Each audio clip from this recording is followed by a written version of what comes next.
Good afternoon, everybody. Welcome. We are delighted to have you join us today. I'm Jim Musser. I'm the Director of Economic Education at the Mercatus Center at George Mason University. For those of you who aren't familiar with us, the Mercatus Center is a university-based research and outreach center focused primarily on economics. We are nonpartisan, peer-reviewed. We're a by-the-numbers organization, so you can rely on what we're bringing you. And we're bringing you a series of seminars that we hope are going to be timely and helpful to you as the Joint Select Committee is looking at ways to get our fiscal house back in order. Although this is the first in a series of four, each of the four seminars is designed to be a standalone course. So if you're here today, I hope that the takeaways today are going to be valuable for you, but we certainly encourage you to join us for the four seminars in the series. Our first speaker today is the Honorable Jim Colby, who is a Senior Transatlantic Fellow with the German Marshall Fund. But for our purposes, it's probably equally, if not more important, that he is Congressman Jim Colby, who served 22 years here in the House of Representatives. He was elected 11 consecutive times from 1985 to 2007 when he retired from representing the people of Tucson in what is now the 8th Congressional District. I think at the time that you were there it was the 5th, wasn't it, Jim? It was 5th and the 8th, the last few terms, yeah. And while Jim was here, he was on the Appropriations Committee. He was responsible for deciding how to allocate the budget in terms of Treasury, Post Office, and related agencies subcommittee for 4 years, and then for the last 6 years, he chaired the Foreign Operations, Export Financing, and related agencies subcommittee. And I believe you have recently been appointed by the President of the United States to a trade commission, if I'm not mistaken. Trade advisor, USTR trade advisor. And Congressman Colby has received numerous awards and tributes, too many to list all of them, but probably the most notable are the German Marshall Award for Distinguished Service from the United States Agency for International Development and the Order of Aztec from the President of Mexico. So you were there on the border helping with our relations with our good neighbor to the south. The Congressman's a graduate of Northwestern University with a bachelor's in political science and an MBA from Stanford University with a concentration in economics. And so, without any further ado, I'm going to turn the program over to the Honorable Jim Colby. Please join me in welcoming the Congressman. Yes. Thanks, Jim. Jim, thank you for that very kind introduction. And it's a pleasure to be with you and this group here today. I certainly, the Mercatus is an organization and George Mason University, an institution that I have a great deal of respect for, and the work that comes out of Mercatus, I think, is first rate, and I think you're going to certainly hear some of that here today. But it's always nice to get back up on the Hill and have a chance to talk with colleagues, and I include as colleagues my staff people who I've enjoyed working with. Though, to be quite honest, when people say, do you miss Congress a lot? I look around what's going on right now. I say, not an awful lot right now. I'm perfectly happy, I guess, not to be there and watching a little bit of this from outside. Although I do every once in a while have this desire to get back into the fray and to be engaged. But I can be engaged in ways like this. The topic we're talking about here today, the U.S. debt crisis, is one that I think probably everybody in this room probably feels a little bit weary of talking about. We've certainly been hearing enough about it. It seems to be a lot of talk and not an awful lot of action. I can't promise today that we're going to give you a lot more than that, but I will say that understanding is the key to taking action that's going to make a difference and be the right kind of action. We have to have a good understanding of what the scope of the problem we're dealing with is.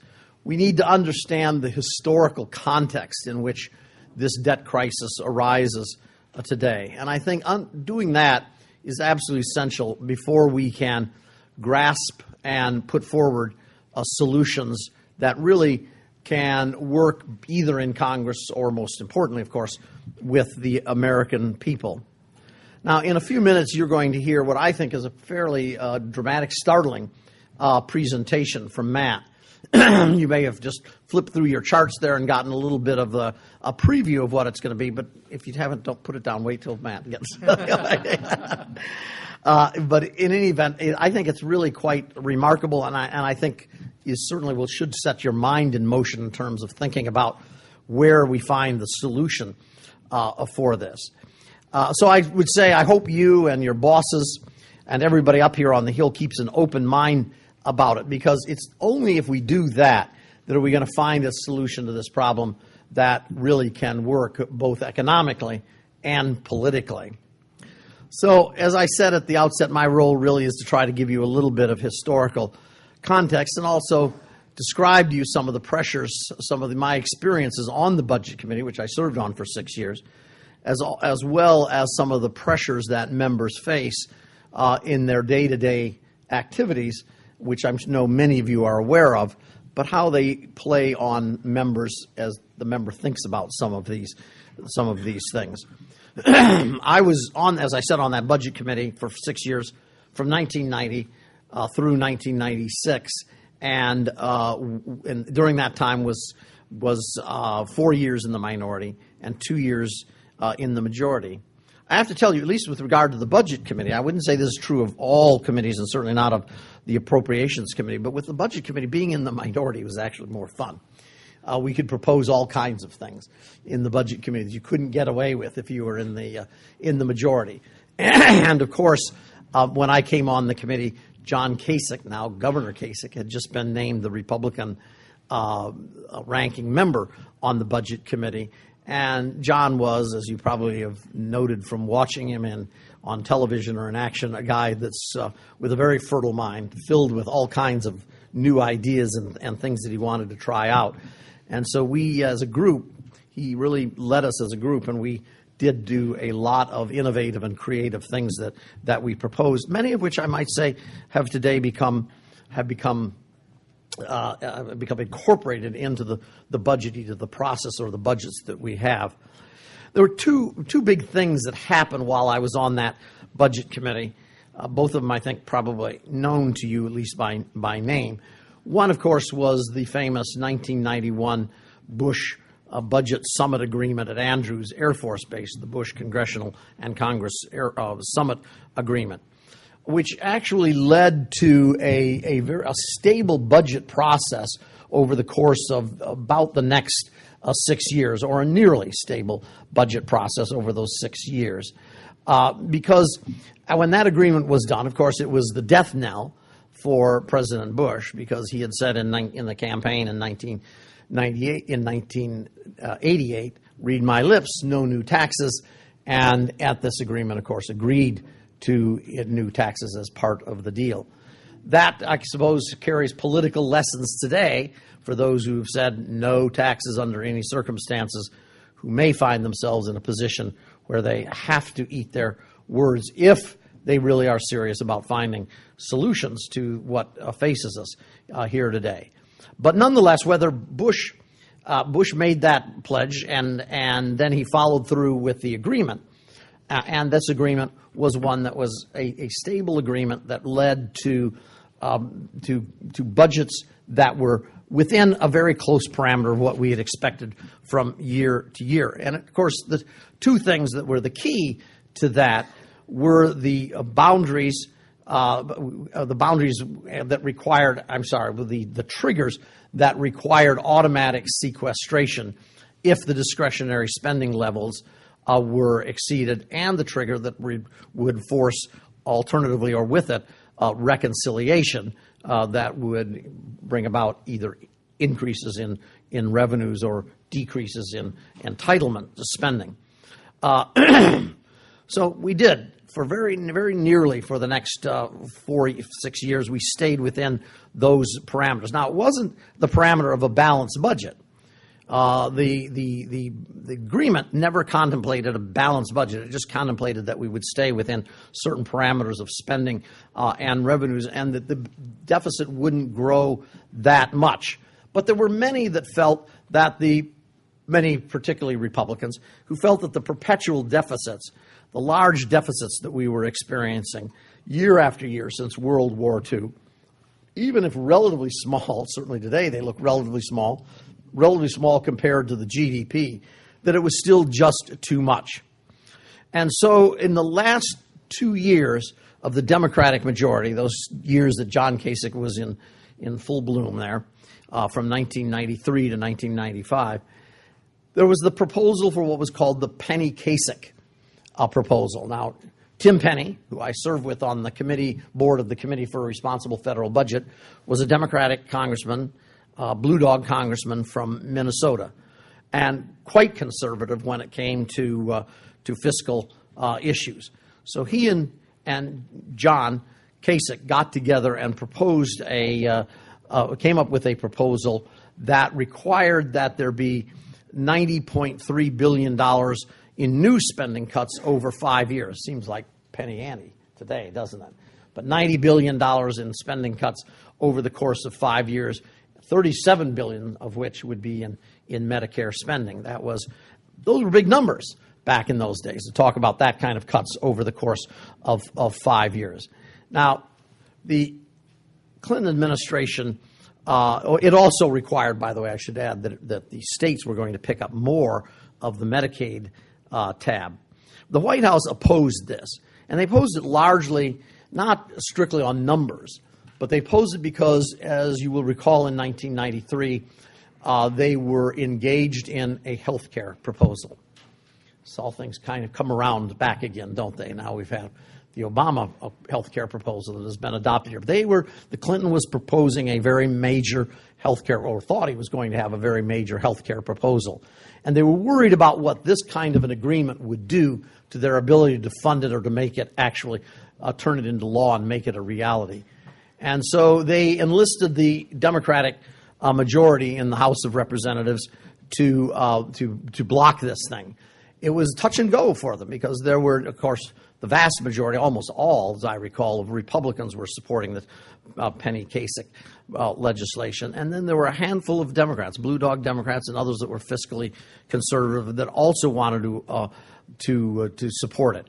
And so it required an all hands on deck and a full court press by the Democratic leadership to defeat this and to keep it from happening.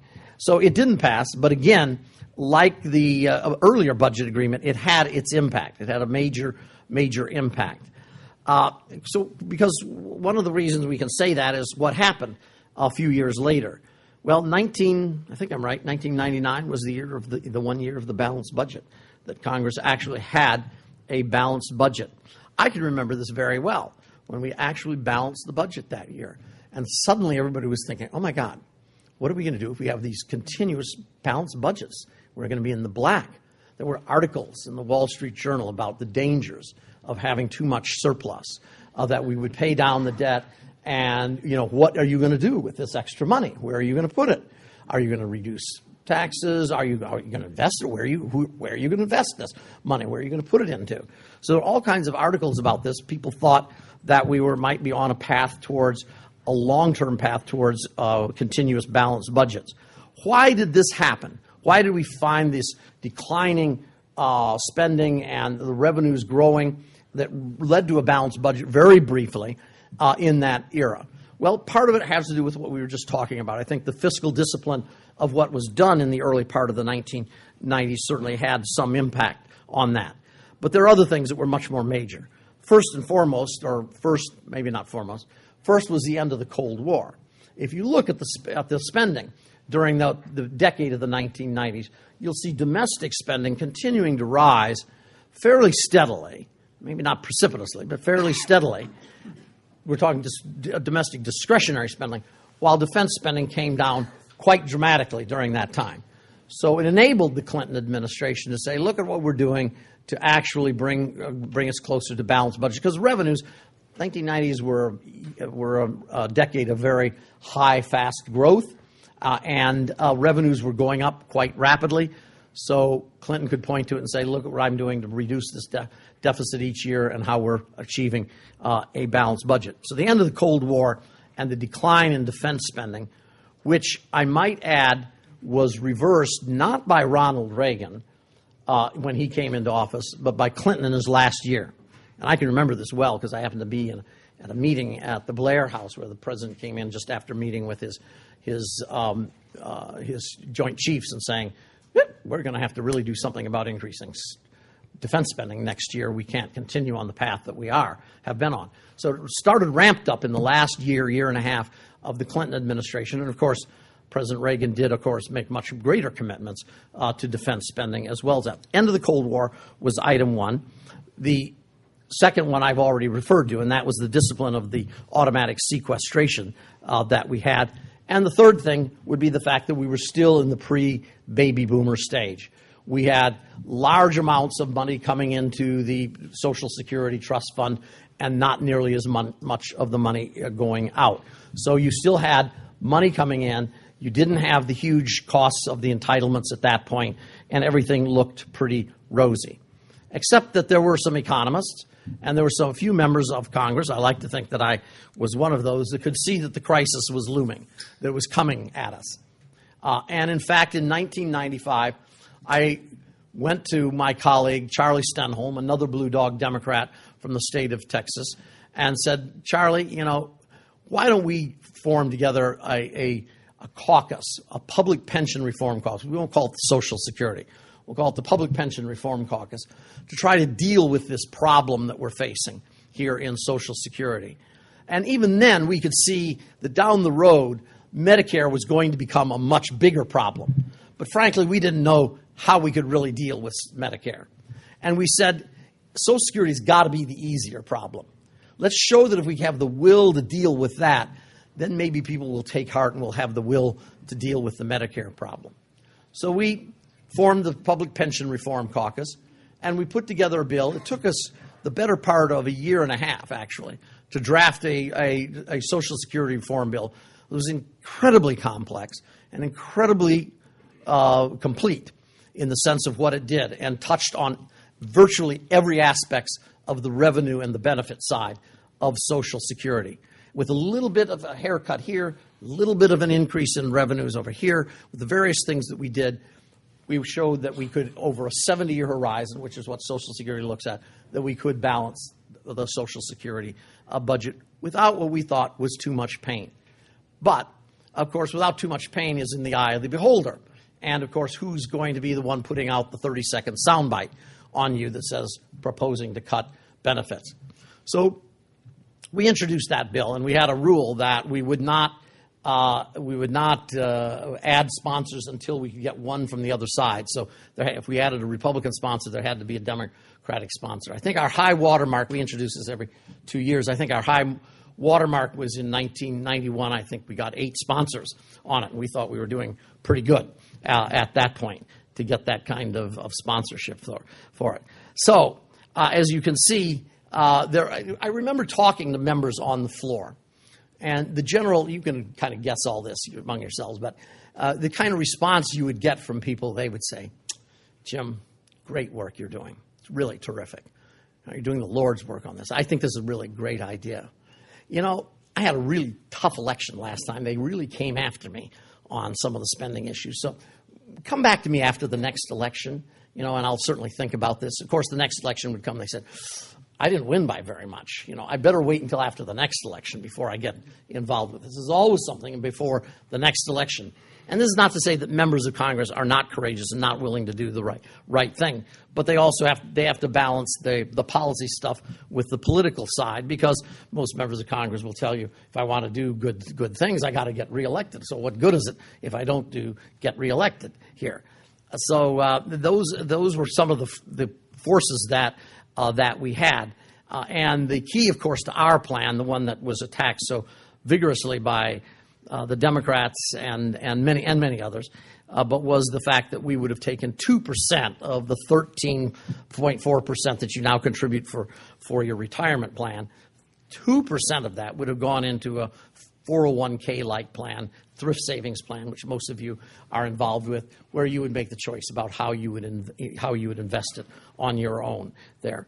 And so this idea that we were accused of privatizing all of Social Security, and we weren't going to change any benefits for anybody that was currently retired or near retired, but it didn't matter. It's much easier to do quick and dirty sound bites.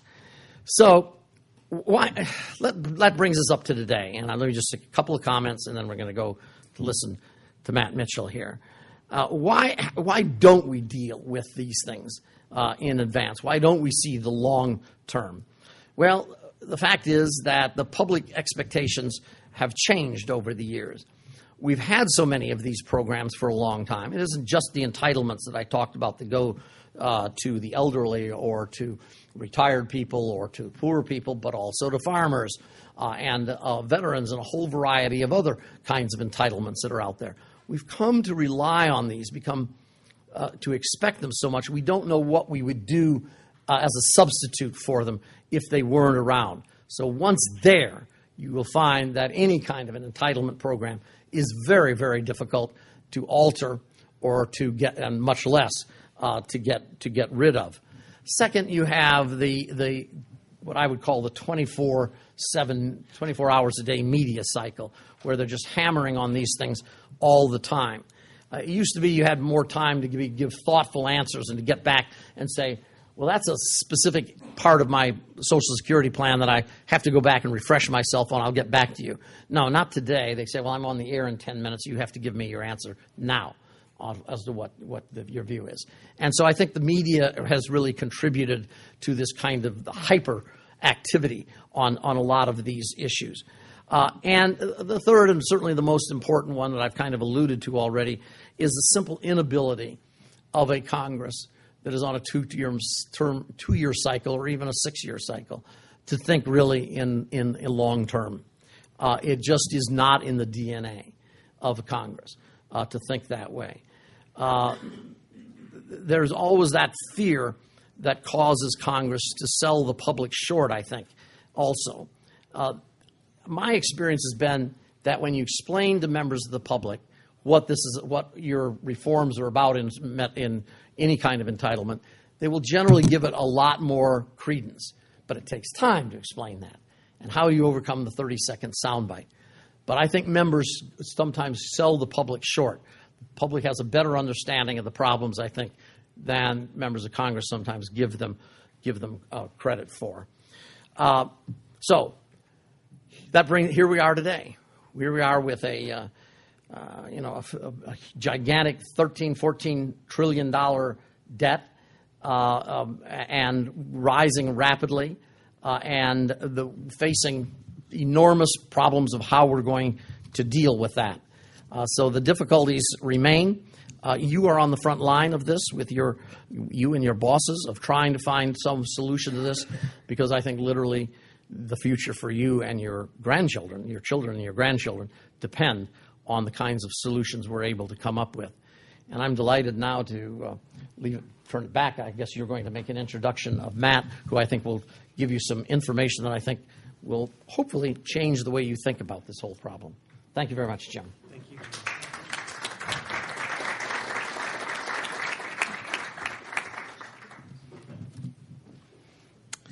Our next panelist is Dr. Matt Mitchell. He is a research fellow at the Mercatus Center at George Mason University.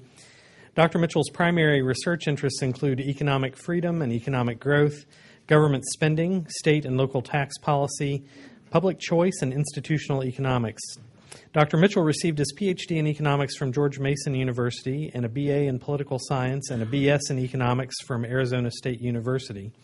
He currently serves on the Joint Advisory Board of Economists for the Commonwealth of Virginia, and his work has been featured in numerous national media outlets, including the New York Times, the Washington Post, the Wall Street Journal, the Washington Times, National Public Radio, and you may have seen him on C-SPAN from time to time. Dr. Mitchell also blogs about economics and economic policy at neighborhoodeffects.org. And without any further ado, we'll turn it over to Dr. Matt Mitchell.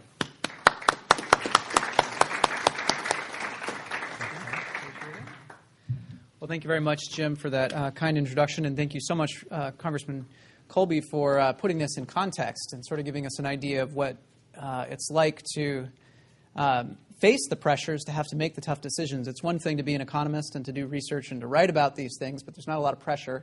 The hardest pressure an economist has is to decide whether to mismatch his tie and his coat or his tie and his shirt. So it's very, very different to actually have to make the tough decisions. Congressman Colby talked a little bit about what it was like to have a surplus. Well, every so often, we get emails from the George Mason Harper Library telling us to come down. They're giving away books. They're changing things around, and so there's some available books. And so there's a big nerdy rush down to the library to see what's available. And I found a book there called "What to Do with the Surplus," and I can't imagine why they were giving this away. Apparently, it's not relevant anymore. But I don't know if Congress, maybe they read the book and they found out what to do with the surplus, is make it go away. So what I want to do here is I'm going to start sort of by framing the issue a little bit and just kind of see what exactly are the contours of the problem that we're facing. Some of that may be something that you have probably seen many times before. And then I'm going to move on to what are the lessons that we can learn from others? So it turns out that we're actually not the first nation to experience a situation like this. And also, this is a relatively well-studied phenomenon, so we can learn a bit from others. So without further ado, let's start with the scope of the problem. If you all haven't seen this chart yet, I'm sure you will see it many, many times in the future. You will probably be sick of it in a short period of time. What this is this shows all non-interest government spending as a share of GDP. In my view, this is the clearest and most intellectually honest way to present government spending because it controls for inflation, it controls for population growth, it controls for economic growth over time. It shows you how much of the economy government is consuming. And you can see the past and you can see projected into the future. Now we can do one other thing, and we can overlay on top of this revenue. And you can see, of course, that the lines don't line up. So I want to draw your attention to four aspects of this. The first one is you hear people say, and rightly so, revenue is at an historic low right now. And that's absolutely true. But the fact is that the Congressional Budget Office is projecting that revenue will return to its normal, its historical average, within about 7 years. And in fact, they're projecting this assuming that the Bush tax cuts remain in effect. And the reason for this is basically that changes in revenue are extraordinarily procyclical. The reason revenue is down right now is because the economy is down, and the reason the Congressional Budget Office is projecting that revenue will pick back up is because, hopefully, knock on wood, the economy will eventually return to normal. Most recessions do end. Number two, spending never comes back down. It's a relatively obvious point. Just look at the graph. But when people say that this is a spending problem, that may or may not be true in the short run. It's undoubtedly true in the long run. In the long run, it is very much the case that spending just does not return down to its normal. And then the third part is look at the complexion of the spending. Look at all the things that are not part of the problem. Interestingly, when you turn on the TV and you listen to the rhetoric, the vast majority of conversations are around the part of the budget that are not the long-term problem. It's not unemployment insurance. It's not housing and urban development. It's not the largest cash transfer program, the Earned Income Tax Credit. It is not the whole slew of domestic discretionary programs. It's not even mostly the military programs. All of that stuff is in the blue at the bottom. And that actually over time is going to be crowded out. The major part of the problem is in entitlements. Medicaid is a particularly difficult problem because it's entitlements that are aimed at the poor. The interesting thing, though, is that Social Security and Medicare are entitlements that are not means tested. They're my entitlement programs. They're programs for people who are relatively well off. And those are the ones that are really a large part of the problem. And yet, in my view, they seem to receive a comparatively small amount of the attention. And then the fourth point that I want to make with this graph, which is something that I don't hear talked about as much. There are a number of things within the budget that automatically increase a deficit during a recession and automatically decrease a deficit when we grow. Keynesian economists refer to these as the automatic stabilizers of the budget. And the reason they call them that is because these things do exactly what Keynesian economics prescribes during a recession. They lead to deficit spending, which should theoretically boost the economy according to Keynesian economics. So what are these things? They're things like means-tested programs that when more people become eligible for them during a recession automatically increase spending. They're things like a progressive tax code that when incomes go down and people slip out of the top tax brackets, the average tax rate automatically goes down. Those two things combine to lead to, without any legislation whatsoever, stimulus. So right now, we are at the tail end of two legislated stimuli, right? We have the early stimulus in the last years of the Bush administration in April 2008, and then we had another much larger stimulus in January 2009. Both of those have basically been spent, and yet this primary deficit, the deficit that excludes interest payments, is huge. It's about 8% of GDP right now. This is more than twice the level of the previous post-World War II historical primary deficit. It's absolutely giant. Now, actually, you've probably heard a lot of talk, and it makes sense. A lot of people are probably going to listen to the rest of the talk. I've had a lot of people listen to the rest of the talk and say, I absolutely agree with you, but now is not the time. Right now, you're right. Long term, we're in trouble and we need austerity, but now is not the time.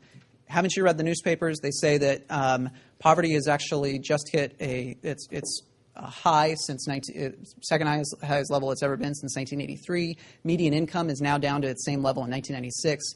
The economy is really hurting right now. Now is not the time for austerity. Now is the time for stimulus.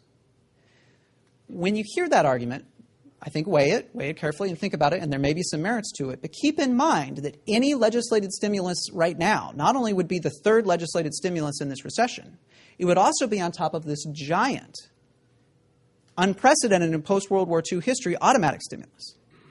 Keep also in mind that some of the estimates of the multiplier that you get, there are very, very large estimates of the multiplier, there are very small estimates. There's a lot of disagreement about the impact of stimulus among economists. Some of the largest estimates are predicated on the idea that you actually have a small stimulus, that there are diminishing marginal returns to further stimulus, which makes sense. There's diminishing marginal returns to almost everything in life, right?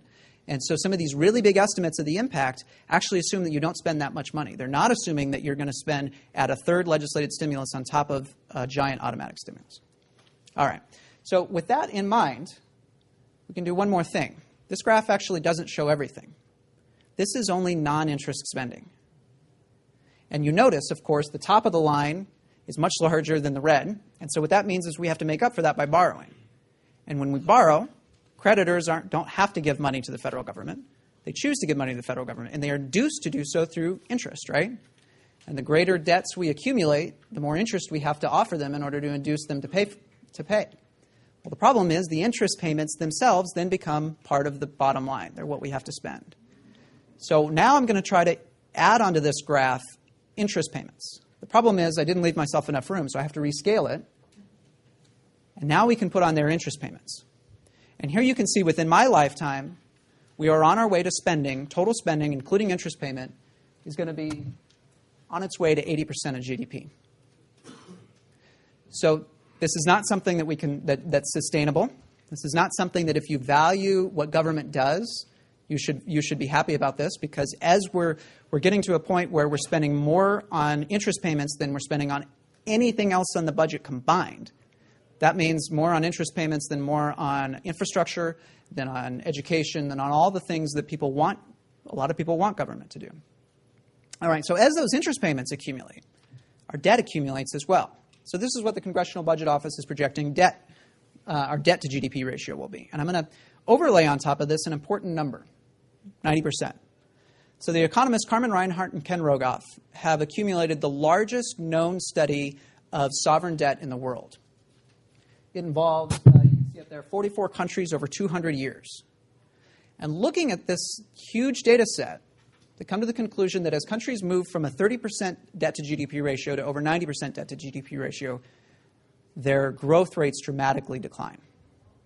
In the best case scenario, growth rates decline by about 1% percentage point in real terms. And in the worst case, they're cut in half. Now you might say, all right, well, 1 percentage point, we can probably deal with that. We're a pretty wealthy nation. Well, let me put that in perspective. This is the way the economy has actually grown from 1970 onwards in real terms after adjusting for inflation. Now, what would happen if starting in 1975 we had accumulated the 90% debt to GDP ratio, which is the kind of debt to GDP ratio that we will accumulate in 7 years, according to the Congressional Budget Office? So what would happen if in 1975 we had the kind of debt that we're going to have in 7 years from now? Well, under the best scenario, when you shave off 1 percentage point in terms of real GDP growth, this is what our growth path would be. And today our economy would be about 30% smaller than it actually is. That's 30% less consumption, roughly 30% less income, roughly 30% less investment, What kind of technologies would not be invented? All right, well, that's the rosy scenario. What about the grim scenario where growth rate is cut in half? In this situation, our economy would be about 45% smaller today than it actually is. Now, you hear a lot of stories about Greece and Argentina, and that is one way a debt crisis can play out. It's this run off a cliff, and it's hugely calamitous. But there's another way. There's this way. Sometimes you never run into a wall. You never fall off a cliff. Instead, you just settle into grinding, slow, stagnating growth. If you look at this, basically it wipes out an entire generation worth of economic growth. What kind of life-saving devices would not have been invented? What kind of time-saving devices would not be invented? What would our standard of living be like if it were 45% of what it really is today? So I got in trouble with my wife. I made this presentation to my daughter and her friend, and it didn't go over particularly well. But the big question is, all right, if we're going to have to try to avoid this and avoid that kind of a reaction, what can we do? So the question is, what works and what doesn't? And depending on that, will it work or will it hurt? So what works and what doesn't, by that I mean what actually leads to a decreased debt to GDP ratio and what fails to rein in the debt to GDP ratio. And by what will hurt, I mean what will the impact be on the economy? All right, so I'm going to begin with what works and what doesn't. So as I mentioned at the beginning, ours is not the first country to deal with a situation like this. Harvard economists Alberto Alesina and Silvia Ardagna have studied about 24 countries covering nearly 40 years. And these are similarly situated countries. These are fellow members of the Organization of Economic Cooperation and Development, so they're fellow wealthy countries. And they also controlled for several other factors that might influence the situation. And they identified 107 different examples of fiscal reform. These are efforts to get the debt to GDP ratio down based on efforts to lower the primary deficit. All right, so I'm going to begin with the bad news here. The bad news is most of these efforts fail. 84% of the time when nations attempted to get their debt to GDP ratios under control, it didn't work. 16% of the time it did. So let's start with the bad news and the instances where it didn't work. So here, some of these nations you know of. Of course, Greece is a ever-developing debt crisis right now. Italy is an evolving debt crisis. Japan is more like that situation where it's just a grinding, slow economic growth. They never hit a wall. They just settled into the type of situation where an entire generation of economic growth doesn't happen. All right, so what did these countries pursue? Well, by and large, they pursued a sort of balanced approach that leaned more heavily on revenue changes than spending changes. So let me describe what this is. Remember when I showed that graph that showed spending leaping up in the very beginning, where spending leaps up to about 25% of GDP? That's what it is right now. Its average is around 20%. Well, what this says is that in those nations that failed to get their debt to GDP ratios under control, they raised revenue by 1.41 percentage points, and they cut spending by 0.8 percentage points. So that would be like going, in our current situation, from 25% to 24.2% debt to GDP, spending. Does that make sense? And it would be like going, in terms of our revenue, from around where it is at 14% up to about 15.4%. So relatively large revenue increases and relatively modest spending reductions seem to be associated with those instances in which they failed to get their debt to GDP ratios under control. All right, well, let's move on and let's talk about those situations in which it worked. So these are countries that you probably don't read about in the newspapers, in part because they don't make the bad stories. So these are countries that avoided their debt crises, places like New Zealand and Canada and the Netherlands. And in these instances, they pursued exactly the opposite.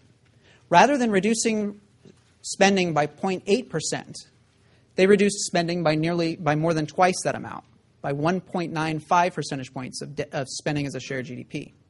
And rather than increasing revenue by 1.4 percentage points, they actually decreased revenue by about half a percentage point. Not exactly what you would expect in terms of just the mathematics, because of course any deficit can be taken care of mathematically by raising revenue or lowering taxes, or lowering spending. But it seems to be that those instances where they effectively dealt with debt were those instances in which they leaned much more heavily on spending reductions than revenue increases. All right, we can dig deeper. Other research suggests and looks at the types of spending reductions that they pursued. And it suggests that that entitlement programs and government spending program and government payroll programs, when you concentrate on those, it actually seems to have more of an impact. And probably the theoretical reason for this is that is, if you're willing to touch these third rails of politics, if you're willing to touch the difficult programs, that is an effective signal to creditors that you're serious, and that helps. Interestingly enough, by the way, there's also research that suggests that when parties are willing to touch the programs that are not typically associated with them, so when center-left parties tackle these things, they do much better. When center-right parties are willing to raise revenue, they do much better. So it's a commitment to make the tough decisions, which seems to be the factor. So what is the bottom line? Well, the bottom line is that entitlement-focused cuts, just as an empirical matter, when you look across countries, seem to be the most effective means to reduce debt. Now, you may be saying, all right, so this is one study. Alberto Alesina and Silvia Ardania are very well-respected Harvard economists, but it's one study. Well, it turns out it's not one study. This is actually an extraordinarily well-studied phenomenon. What you have in your handouts actually doesn't even reflect all these papers because I found about 6 more this morning. By my count, there are about 20 separate studies, international examples, all peer-reviewed, good studies, that look at the best ways to reduce debt to GDP ratios.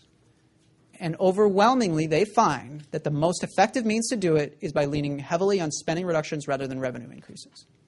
I'm aware of no studies that show it's more effective to rely on revenue. Yeah? The Alesina paper, thank you for answering my question. I wanted to clarify how revenues are categorized in the Alesina paper. Do they only refer to new revenue-raising initiatives intentionally constructed to deal with the deficit problem, or do they also include all increased revenues, for example, closing loopholes or just natural changes in revenues? That's a great question. That study only refers to the second one. So it only refers to revenue increasing, not necessarily whether it was through raising rates or through closing loopholes, or maybe it was just because revenue seemed to increase on its own. Okay, so it's just a general revenue change. Yep. Okay, Yep. Great question. Other studies have tried to look at that a little bit more closely at what was the purpose of it. There's an IMF study that does that. All right. So now I want to move on to the second part. That's the what works and what doesn't. In terms of what works to lower debt to GDP ratios, there seems to be a lot of evidence, and it seems to be really relatively well corroborated. The next part, I have to warn you, is more controversial. And this is, will it hurt? So we know the effective way to get out of the mess fiscally, but what will be the impact on the economy? And this is a little bit more controversial. So for this aspect, one of the first things I did is I turned to my graduate economics text. And it's written by David Romer, who is the husband of Christina Romer, President Obama's former economic advisor, very well-respected center-left economist. And what he says, I'm going to have to go away from the mic here for a second to read it.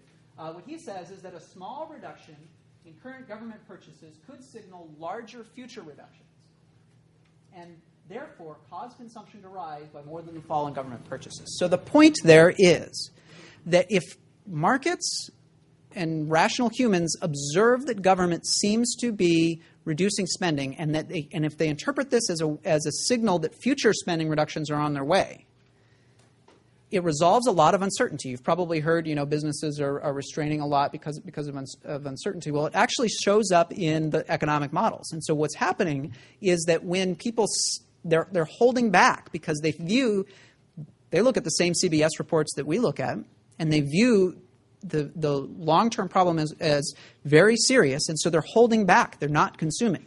Once they see government is actually serious about, and committed to addressing the problems, then they go out and consume. So David Romer goes on, and he says, surprisingly, these possibilities are more than just theoretical curiosities. And he cites research that says that fiscal reform packages in Denmark and Ireland in the 1980s caused consumption booms, and they argue that the effects operated through expectations were the reason. And then he goes on and he says, similarly, Alesina and Fradi, this is actually a different study than the Alesina and Ardania study, they show that deficit reduction coming from cuts in government employment and transfers, so spending reductions, are much more likely to be maintained than reductions coming from tax increases. So they're much more likely to stick. And that consistent with the importance of expectations, the first type, that is spending reductions, is often expansionary, while the second type usually is not. All right, so let's look at what the Alesina and Ardania study finds. So this is the example of instances in which fiscal reform was followed by a significant economic contraction. In those instances, you can see, again, the countries seem to rely relatively heavily on revenue. So they raised revenue by 1.2 percentage points, and they lowered spending by 0.7 percentage points as a share of GDP. What about the instances in which it was followed by growth? Well, in those instances, they followed the exact opposite approach. Instead of modest spending reductions, it was very deep spending reductions. They were 2.19 percentage points of spending as a share of GDP. And instead of large revenue increases, 1.2%, it was relatively modest spending revenue increases, 0.34. Now, this part is actually not controversial. Numerous studies from the IMF and others have found that if you're going to have a contraction, if you're worried about will it hurt, the most likely way to make it hurt is to lean more on revenue than to lean on spending reductions. Now, the part that is less sure, though, is whether you can avoid the hurt at all.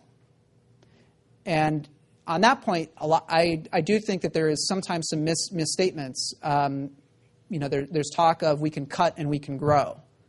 Well, the truth is we can probably cut and it'll hurt, but it's less likely to hurt than if we raise revenue. So the reason we're doing this, the reason we go to this effort, is not as a get-rich-quick scheme. It's not as a stimulus program. It's a way to avoid the grinding, stagnating economy that I showed in the earlier example. So let me just give you sort of the bottom line here. Spending reductions seem to be more likely to lead to growth than tax increases. But according to Alberto Alesina, in a paper actually he did for Mercatus last year, he says that these spending reductions are about as likely to be stimulative as stimulus itself.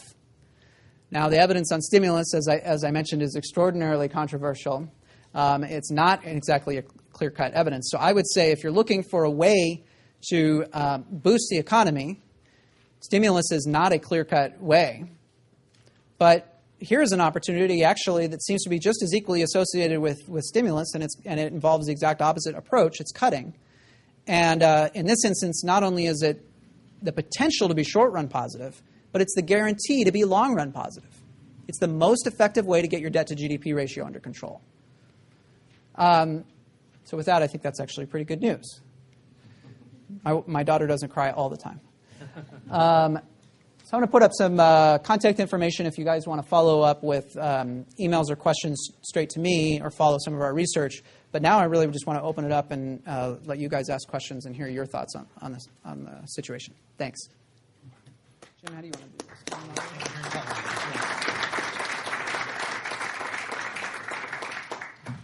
The gentleman here in the nice striped shirt. My question is for Mr. Mitchell. To what effect does the fact that U.S. GDP revenue and spending is a lot lower than other countries, how does that affect the data that we are looking at? Under the idea of the Laffer curve, with them raising their rates, it may have more of an effect because they're already receiving 30 or 40% of their GDP in taxes. So is that data, can we just extrapolate it to the United States, or do we have to look at it through a different lens?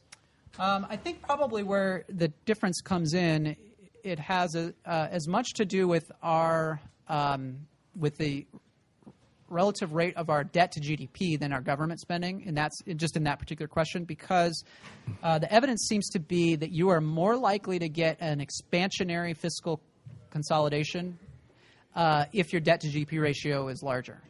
So this is actually a way in which the glass is half full. We're on our way to a really high debt to GDP ratio, and that's bad news. But the good news is that we're more likely to be able to see growth if we try to reform, because it's on its way to being large. In terms of the question of actual spending as a share of the economy, the way I would see it is there is actually a lot of emerging cross-country evidence that countries with larger spending to GDP ratios grow much slower. And so we're going to benefit from that. But the fact that we're already on the lower end of that means that we may not benefit through austerity as much as a country as somebody else. So it's one of those where countries that are worse off are always stand to gain more through reforms, if that makes sense. Other questions? Actually, I have one. I have one too. Okay, go ahead, Jim.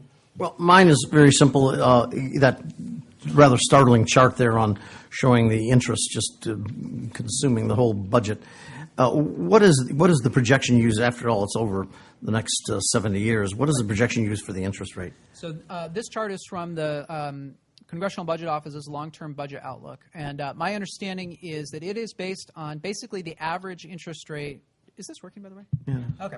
That the average interest rate that we've had to pay for the last several decades. Now, right now, our interest is extraordinarily good. Oh, yeah. Basically, the reason it's good, you've probably heard the adage, if you're camping, you want to outrun the other campers. You don't need to outrun the bear itself.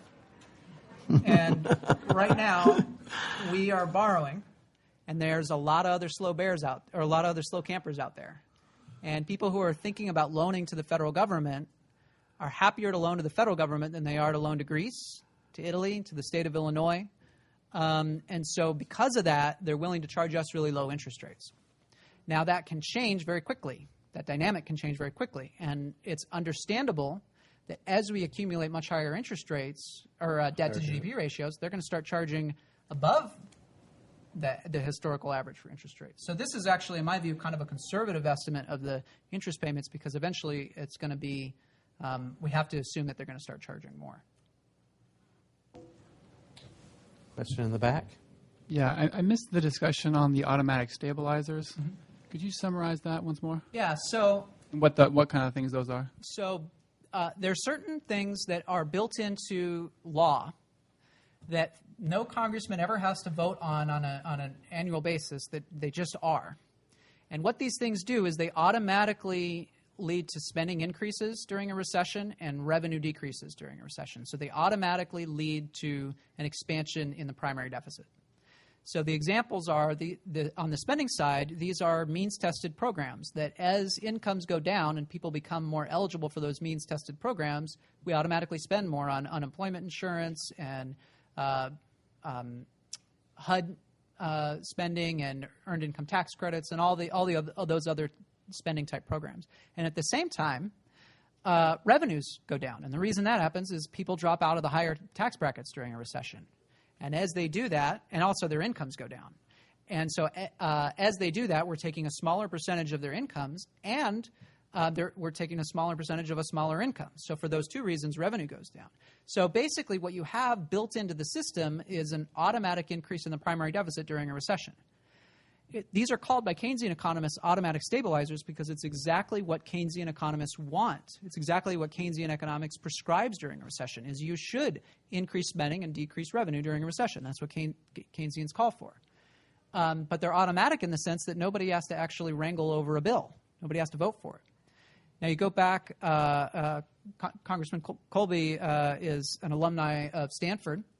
And Stanford University economist John Taylor has written some important work on this, talking about how the automatic stabilizers are actually probably the optimal way to implement Keynesian economics, because it avoids the biggest problems with Keynesian economics, which are mostly in the political wrangling and the political implementation. It's very, very difficult, actually, for policymakers to implement Keynesian prescriptions as Keynes wanted them to.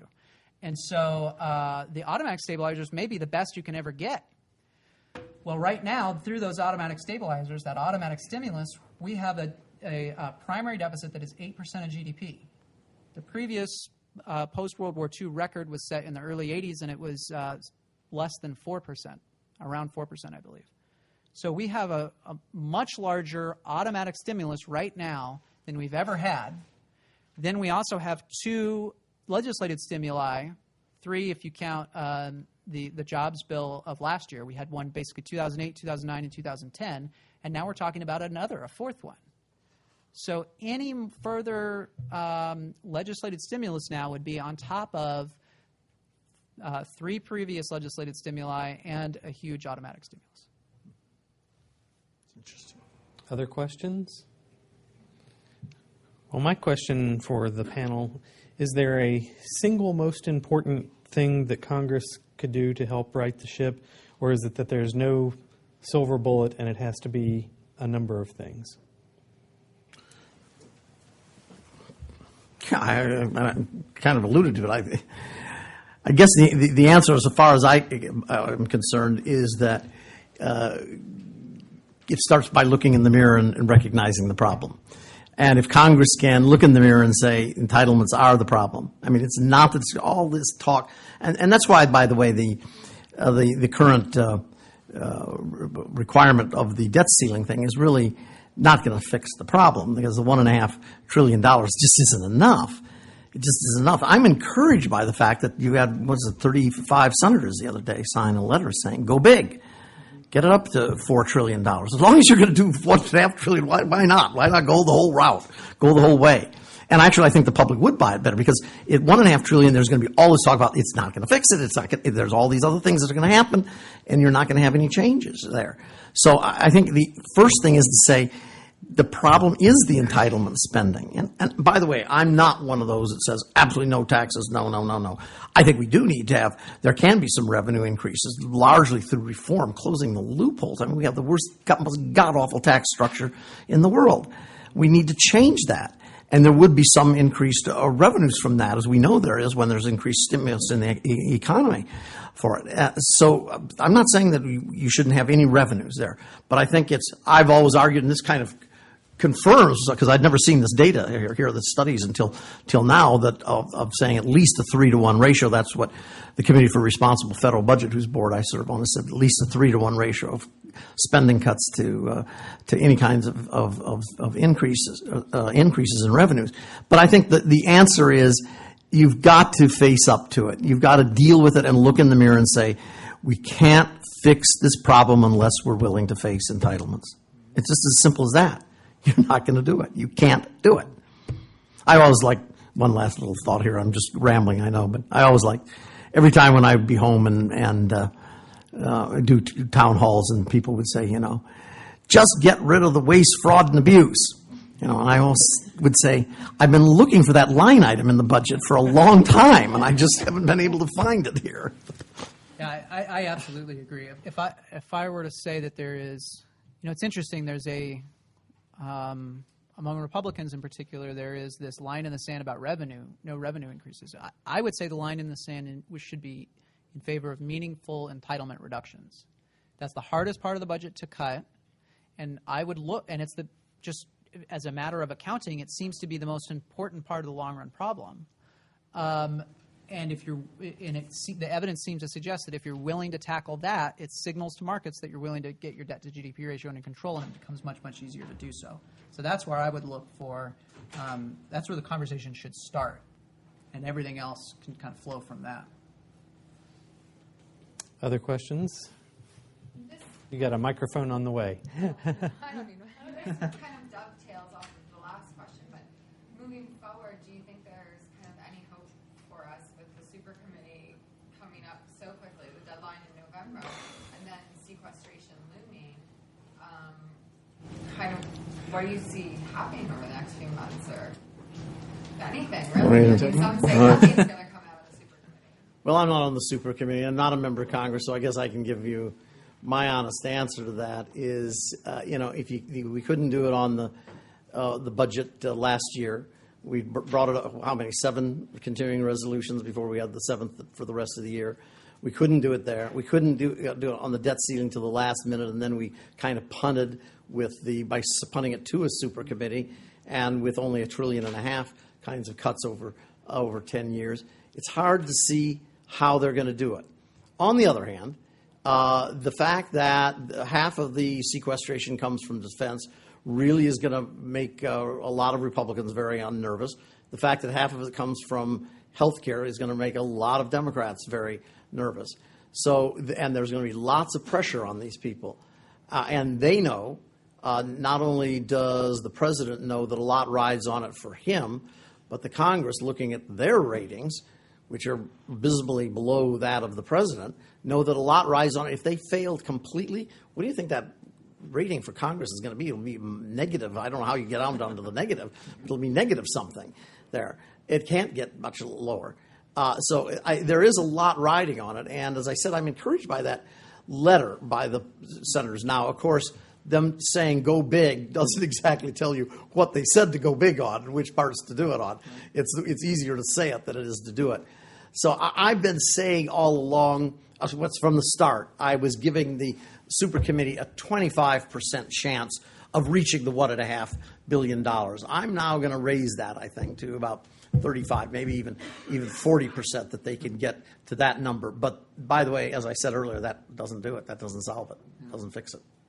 Well, the congressman's going to know about the dynamics of a committee like that a lot better than I. What I can tell you, what I've been doing is I went back to those 107 examples to try to see what was going on in those countries. And the first thing I looked for is, well, how many of these situations are presidential types of systems? And sadly, none of them. They're all parliamentary. All parliamentary. Which means that it's much easier if you're parliamentary to get in trouble because you always have the same countries in power that has the executive, that has the legislature. But it's also easier to get out of trouble because the same party has the executive and the legislature. So that, in some ways in the U.S., that's probably why we've taken a longer time getting in trouble. But we're now there, and it's going to be a little bit harder to get out of trouble. Now, the other thing I looked at is what is the composition. And other researchers I mentioned have looked at this as well. They don't seem to be mostly center-right parties. It's statistically insignificant. If anything, it's actually center-left parties that do it. And more importantly, there seems to be a Nixon going to China phenomenon. There is more success, as I said, if a center-left party reduces spending than if a center-right party does it, because it is seen as a true commitment. And so, in my view, what I am really holding out for is a middle-of-the-road, well-respected Democrat, maybe it's the president, I don't know, saying, all right, we have to tackle entitlements. Because I think that's the best hope. We're really going to have a much more serious conversation about it once that happens. And I actually think, looking at states, there is a precedent for that as well. So those states that have made some of the most difficult reforms have done so because center-left coalitions have said, our own projects are going to be squeezed out by this. The equivalent there is Medicaid reform, and they've looked at it and said, oh gosh, we're not going to be spending anything on K through 12 education if Medicaid keeps going at its course. So we got to reform. So there actually are some examples of this, both international and at the state level. Interesting. Other questions for the panel? Matt, you mentioned something very interesting there, how the states have reacted. How would you rate the states and the way they handle the spending problem in relationship to the federal government and the way we handle it at the federal level? The congressman and I were talking about this. So I study a lot of the states, and I spend a lot of time talking about how bad the states are. But in reality, if the states and the federal government were in some sort of fiscal beauty contest, the states would come in 1 through 50, and the federal government somewhere around 70 or 80. And I say this because spending as a share of the state economy of GDP is much lower at the state level than at the federal level. Debt is much lower. They mostly balance their budgets. Sometimes they do it through unscrupulous methods. Illinois just stops paying its creditors or stops paying people who've loaned to them, who have sold to them. But by and large, they actually do it. Now, this is actually all the more surprising that they do it when you think about the powers that the federal government has relative to the states. So Madison says in Federalist 45 that the powers granted to the federal government are few and enumerated, but those reserved to the states are many and vague, basically. So why would it be that the states should have so much more constitutional power than the federal government, but they manage to be much more fiscally sound? In my view, it comes down to 3 things. One is they have to compete with one another, and that's a huge inducement to reasonableness. 2, they don't have a central bank, which helps. And then 3, they do have certain institutional requirements that make it more difficult for them to be profligate. Most importantly is every state but Vermont has some sort of a balanced budget requirement. And even though that's just designed to keep revenue above or spending less than revenue, it seems to limit both of them, which kind of makes sense because if you actually have to pay for your current services rather than ask the next generation of non-taxpayers to pay for your current services, you choose fewer services. So anything that the federal government tries to do right now, I would suggest look at the states, because there are a lot of different institutions that states have. They have balanced budget requirements. Some of them have supermajority requirements for tax increases. Some of them have line item vetoes. Others have special line item vetoes that allow the governor to write in a lower amount. He doesn't just have to zero out an item. There's a ton of different institutions that states have. They've been subject to a lot of different very good studies, and there's a lot to learn. If I were a federal congressman right now, I would be poring over some of that research. Matt, on the first of those three factors that you cited, the competitiveness that the states have, is the fact that we're living in an increasingly globalized, integrated economy in the world, is that likely to play some factor here that we have to compete with other countries, and is that going to be an increasing pressure on us to do something? Absolutely. So go back to the analogy with the bear. That bear is our creditors, and as soon as the bear starts saying, "Boy, Canada looks like a much better investment. I'm going to loan to Canada before I'm going to loan to the United States," then we're in trouble. But the good news is that kind of is a forced discipline that makes us have to change. Now, we do have some advantages, by the way, on that. Is we are a very, very large country. We're a historically wealthy country, and we also operate the world's only reserve currency, meaning other central banks choose to hold their currencies in dollars. As I think it was Charles de Gaulle referred to it, that's an exorbitant privilege that the United States enjoys, and we will continue to enjoy that for a time. But obviously, I'm sure Great Britain thought it enjoyed an exorbitant privilege when it had the same kind of privilege. So, in answer to your question, yes. Other questions for the panel? I have one last question for you, Matt. Are you available and willing to come and talk to folks on the Hill in their office if they would like to follow up with you? Those are set up. Sure. Absolutely. It was indeed a setup, and we appreciate you being with us today. Thank you.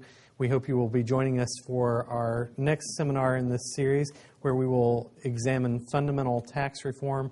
That comes up in just a couple of weeks on the 29th. Thank you so much for joining us, and have a great weekend.